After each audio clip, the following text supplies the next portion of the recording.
Your Excellency, Mr. Prime Minister, ladies and gentlemen, on behalf of the Federal Republic of Somalia, I would like to thank His Majesty's government for organizing this important and timely event that brings the world stage the magnitude of food security challenges that continue to affect my country and other countries around the globe. The persistence of food insecurity is due to a variety of factors, including climate shocks, heavy reliance on increasingly expensive food imports, global disruption of supply chain, and weak infrastructure. In Somalia, we are ambitious in our goals and we are developing sound policy solutions across the multifaceted areas, beginning with peace and security.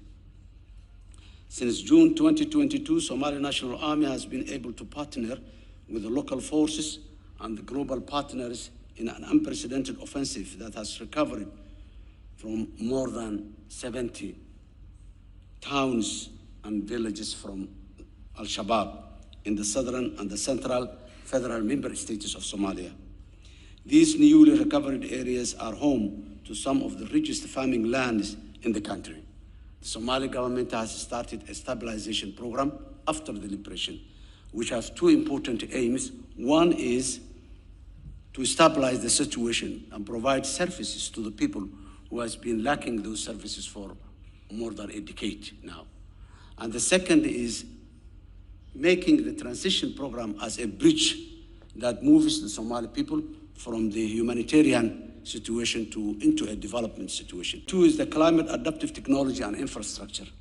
According to a recent study by the African Development Bank, Somalia has the highest resource potential of any African nation for onshore wind power and could generate between 30 to 45,000 megawatts of wind power. We also have 300 days of sunshine annually. So the solar power is another major opportunity in Somalia.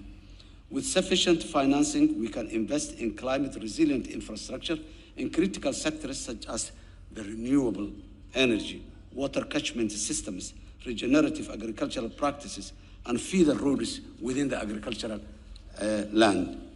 Number three, the financial inclusion. Access to finance is a key, and we are also working on making affordable loans accessible to the agricultural sector to encourage further investment in the local production, allowing Somalia to access greater market from the Atlantic Ocean to the Indian Ocean. In conclusion, to mitigate the potential for a famine in Somalia, the international community, especially the United States, the United Kingdom, the European Union, and many more partners, among which is the United Arab Emirates, have provided a huge amount of resources to avert the famine in Somalia. As rightly His Excellency, the Prime Minister said, Somalia was on the brink of famine when we came to the office last year, and with these supports and the organization my government did, we are positive. However, given the current climate changes, we know that without similar levels of investments that can keep agro-pastoral communities intact, health, and able to sustain themselves economically, we will continue to witness food insecurity and human suffering that entails for generations. The larger scale investment in energy system and transport infrastructure will require funds for multilateral and bilateral financing institutions, and Somalia has developed the necessary institutions to work with and the necessary legislations and acts to help. However, at the current rates, African countries pay more than 5 times the interest rates than many other parts of the world. Handouts did not help and will not help in the future. Did not help in the past and will not help in the future. But financing at a fair rate in the economic uplifting of the people is what helps a lot.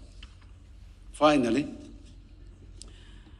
to be successful, we need a collective effort of governments, international organizations, and private sector to deliver for the most vulnerable societies, among which Somalia is one. Ladies and gentlemen, I thank you very much for giving us this opportunity. Thank you.